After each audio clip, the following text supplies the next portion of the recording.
welcome back. This is Ben Hellstead here with Operation End Times, and you're tuning into part 3 of the 70th week, the final 7 years before the end times and the judgment of God. It's the 7-year window, started September 30th, 2011, progressing with the rising of the beast, the final church of God on earth, and the tribulations that believers are going to have to go through. The 4 horsemen, the first Antichrist on the white horse, which is a mirror image of Christ coming at the end on a white horse. War, the red rider, the black rider, famine, the pale rider, death.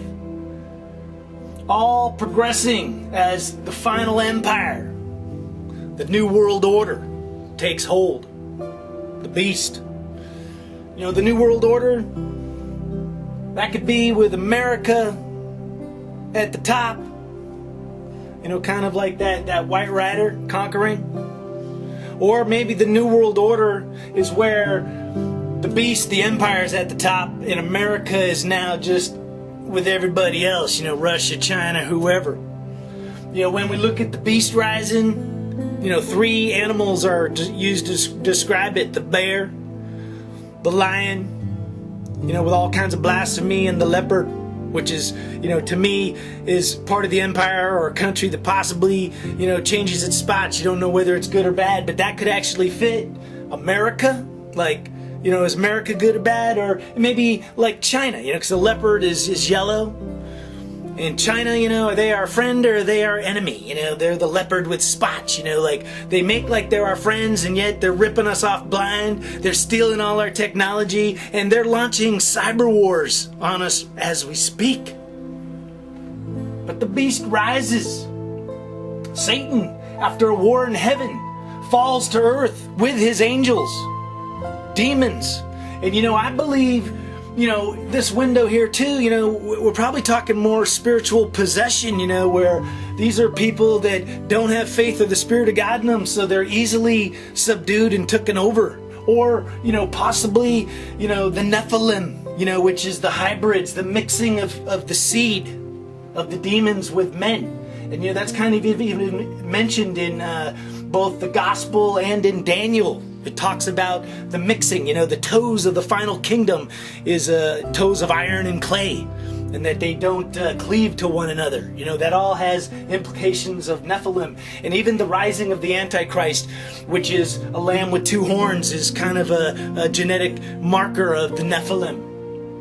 You know, right now in the world, we got all sorts of earthquakes and volcanoes. You know, year 1 of the 7-year window. We got 2 volcanoes right now. One in Iceland, volcano Katla. And then we got down in the Canary Islands, El Hierro. And these are 2 huge volcanoes. If they blow, they're going to bring just darkness across the earth for a bit, you know. That's a scientific fact. But I was thinking that those 2 volcanoes are like 2 horns rising out from the earth. And, you know, if they kind of blow simultaneously, is that maybe a sign of the arrival of the beast and the Antichrist and the new world order that's going to exert itself and take hold by the midpoint, where all sorts of crazy stuff happens with the abomination of desolation, you know, the sacrificing, the ceasing of the sacrificing and the obligations towards God, the persecution of Christians, you know, the martyrdom. And you know what? Here's another, what I think is very interesting mirror image that I'm putting right at the midpoint of the tribulation. But it's the idea of suicide bombers and martyrs. You know, they're like mirror images of each other, except one's good and one's bad. You know, a suicide bomber, bad. You know, strapping a bunch of dynamite and trying to kill as many people as you can, thinking it's going to earn you some kind of reward in heaven. What a lie! Wake up! But you know what? A martyr, someone who sacrifices for their faith, that does nothing wrong other than they have faith in God, and they get sacrificed and killed for it, that's good. Because you know what? They're going to earn a reward for that. But you know what? They're kind of like mirror images of each other. And you know, one of my Jedi warriors brothers out there, Brother Daryl, aka Elijah, you know, he wrote a book which is I Stopped a Suicide Shooter. And you know what? right there, this mirror image of the martyr versus the suicide shooter. A lot of what he says, to me has a lot of meaning, because it's how people are viewing reality nowadays, and whether they're making a choice to follow the beast or to be a force of good and be a Jedi warrior. A Jedi warrior turns into a martyr, worst case. But a suicide bomber, you know what? If you're strapping dynamite to yourself, you are a product of Satan and evil. But that's all stuff that comes online at the midpoint. The mark of the beast, 666. I think gold is a world currency, having to kind of worship that, or else you're now going to be persecuted. But everything kind of progresses, and basically we get to a point which I'm thinking could be around 2015. We have some more celestial events, which are solar eclipses and some blood red moons, but that kind of looks like Revelations, where the sixth seal is opened and the earth, the sun goes dark and the moons go red. And what that is a signal of is the start of the final wrath of God being poured out on the earth and humanity. So we got the 7-year window, the final year or two in the 7-year window. This is where, as far as I'm concerned, anywhere from about the midpoint on, if Jesus wants to gather us up, I'm on board. I'm on that train. But one thing I'm going to tell you is we get a lot of examples where, as this tribulation starts, if you look at the book of Daniel, Midrach, and the three guys, I'm not even getting their names right. But anyway, they refused to worship the image of the beast, and they were thrown into the fire. And when King Nebuchadnezzar went to look at their bodies burning, there was 4 people in the fire. It was the 3 of them, and Jesus was right there, keeping them safe from tribulation. So, whether we get raptured or if we keep our faith in Jesus actually helps us out. When our hour of trial is upon us, we call out, Jesus, help. And he shows up, whether it's protecting us from the lion or lions, or protecting us from the fire, or just shielding us from the beast and the Antichrist, And what we know is the woman that got sent into the wilderness, she was fed for 1,260 days. That basically ends. So now it's kind of like the church is back into this final half of the end time scenario. And, that's where, depending on, what's going on with your faith, you got to look at those letters to those 7 churches. One thing I found interesting is that church of Thyatira, with the fornication, it kind of said, your children will be killed. Your children will be killed twice. But, I'm thinking the children of the church, that's us, believers. You're the children of the church. So it's just saying, hey, because you partook in the worship and things that the beast did, eating idolatrous meat, fornicating, that you're going to be killed. So it's telling us, if you don't change your ways, if seeing all these events unfolding in the first half where you're seeing earth change and war and volcanoes, if that doesn't convince you to say, I better get my focus on God, then you're going to enter into this tribulation, because this is like your last chance. But dude, this is where all hell's breaking loose. And this is where you got to hang on to your hats, and you're going to definitely need God and Jesus to help you out, because things around here are just really bad. But one thing we see is on the 5th seal, we see all the martyrs with their robes washed white, and that there's still a few more to be killed before the end times. But then we enter into that final year, and this is where the final seal is opened, and the 7 trumpets come online, each of them bringing a new, deadlier disaster. And eventually we get to the day of the Lord.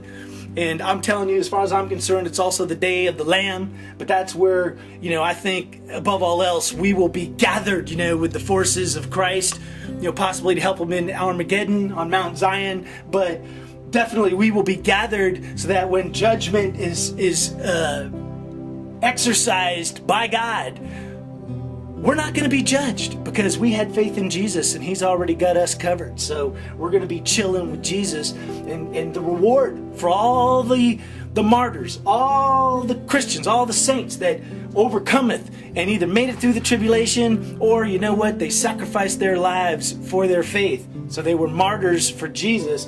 they're going to reap a reward, because after all this 7-year window happens, we get this 1,000-year reign of Christ, who will rule with a rod of iron. And you know what? All the saints and all the martyrs are going to join him in God's kingdom here on earth, which is where a new Jerusalem is going to be lowered on down, and a new covenant between God and mankind is going to take place. Just kind of getting back to the midpoint.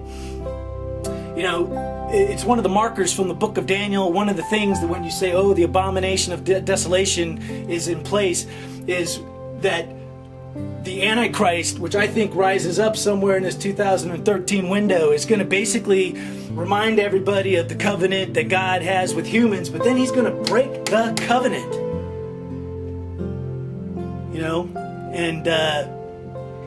That covenant, he'll start his own covenant, the false covenant, which is that short time window, the kingdom that the beast and Satan and the Antichrist actually get to achieve, because it's at this point the Antichrist can actually do miracles, wonders from heaven, and he can make the image of the beast speak.